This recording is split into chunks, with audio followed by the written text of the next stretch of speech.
All right, this is discussion 6-1, Intro to Kinetics. All right, so what is kinetics? Kinetics is the study of reaction rates. And rates of reaction are just the speeds that reactions occur by with respect to the loss of a reactant or the gain of a product over time. So it's some kind of change over time. It's important to note that rate and time are not the same thing. For example, if you drove from Washington, D.C. to New York, someone might ask you, what was your average rate of travel? Now, if you told them six hours, you wouldn't be giving them an accurate measure of rate. If you wanted to answer their question properly, you would have to say that I was driving at about 70 miles per hour. So if we want to represent rate mathematically, it'll always be some kind of change divided by a unit of time. So in the driving example, the change is the number of miles driven, and the time is the amount of time it took me to drive that distance. So there's several factors that we can influence to change the rate. One is changing the temperature of reaction or changing the concentration of the reactants. We can change the amount of surface area for solid reactants, or we could add a catalyst. All right, so let's look at catalysis. So a catalyst is just a substance that's added to a reaction, which itself does not change during the reaction, but it creates a new reaction pathway with a lower activation energy. And the activation energy is the amount of energy required to initiate a reaction. A good example to think about the definition of activation energy is lighting a fire in a fireplace. When I throw the wood in the fireplace, it doesn't just automatically light up and start a reaction. I actually have to put energy into that system in order to get the reaction started, and that is what the activation energy is.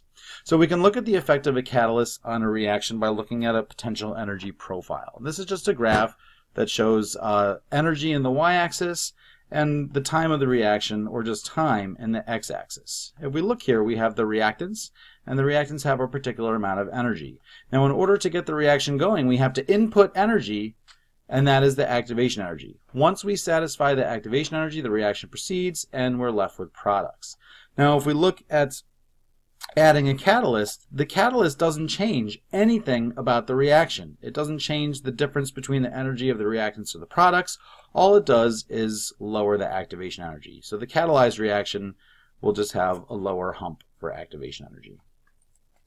All right, so collision theory explains how at the molecular level reaction rate can be influenced, and it has three main factors. One is that reactants have to collide, which is pretty obvious.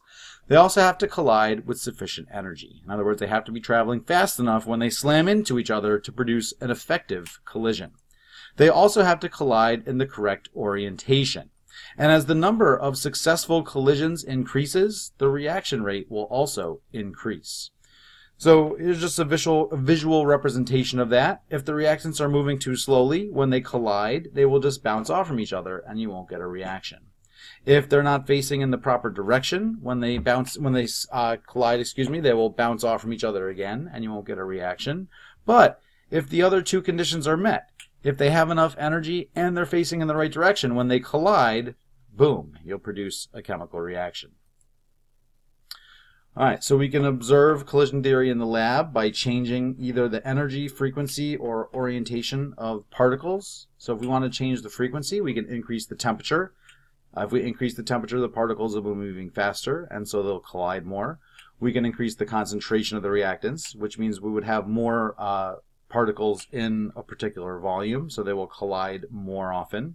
Or we could increase the surface area of a solid reactant, meaning we're exposing more surface available for colliding, so there will be more collisions.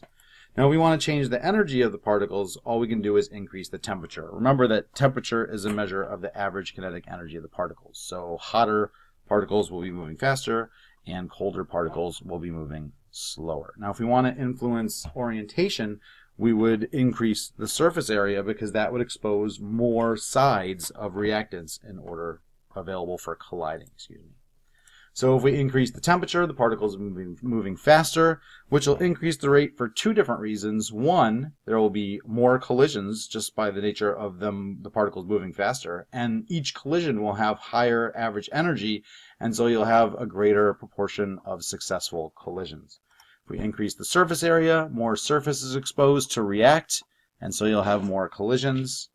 If we increase the concentration, there'll be more particles per unit volume, and so you'll have more collisions. And if we add a catalyst, we'll reduce the energy required for a collision to be successful.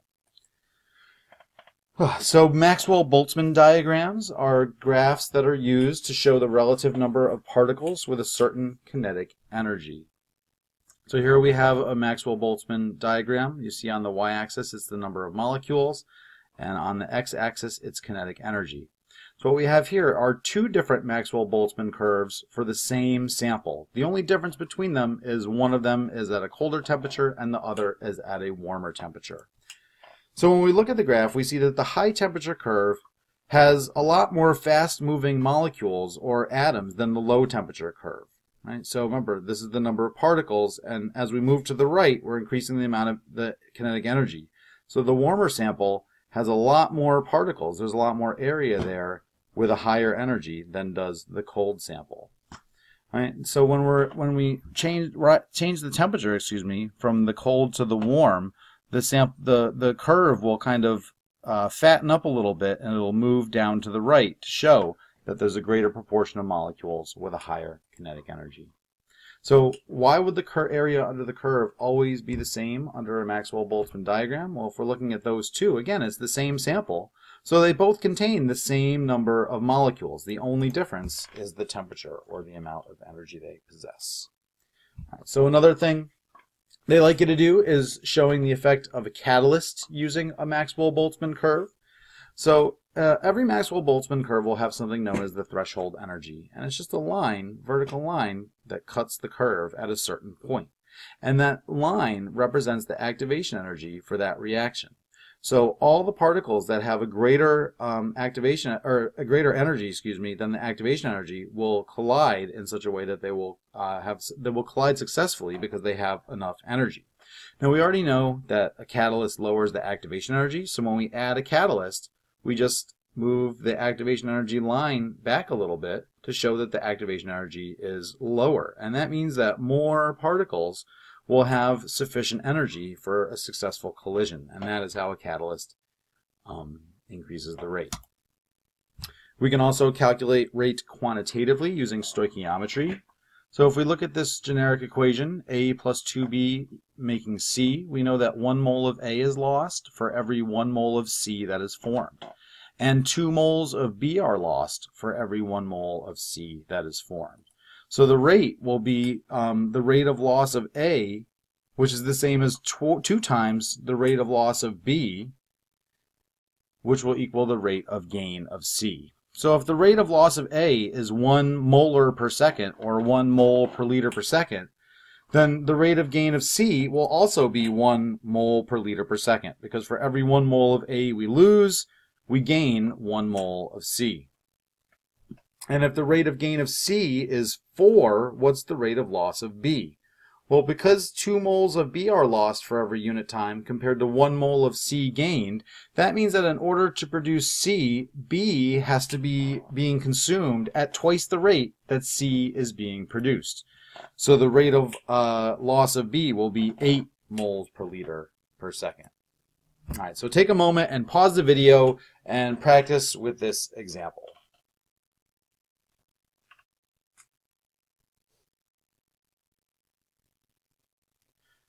Alright, so it says if aluminum chloride is produced at a rate of 5 moles per liter per minute, what is the rate of loss of copper to chloride? Okay, so we're just going to use the equation and make a stoichiometric conversion factor.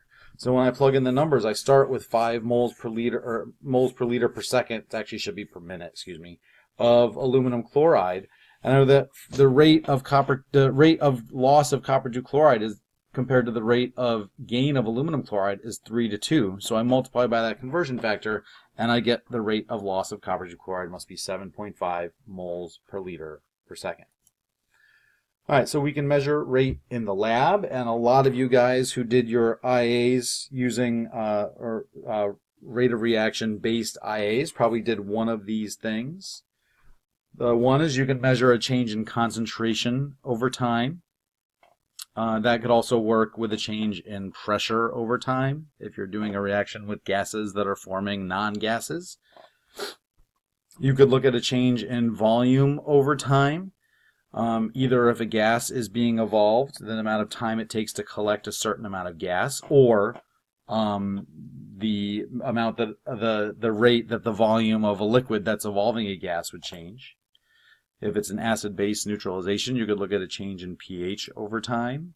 If you're working with colored solutions, it could be a change in color over time. Again, if gas is being evolved, it would be a change in mass over time. Or if you're working with reactions that give off or absorb heat, you could look at a change in temperature over time. So we can look at rate graphically. Now, they're going to show you a number of different graphs: concentration versus time, volume versus time, or mass versus time. And in each case, our graph just shows us the rate, the change of one factor, in this case concentration, over the change in time. So we would use the concentration versus time reaction if we're doing neutralization reactions, because we'd be able to see the change in concentration of either hydrogen or hydroxide ions over time, or when a precipitate forms, because as a precipitate forms, ions will be removed from the solution.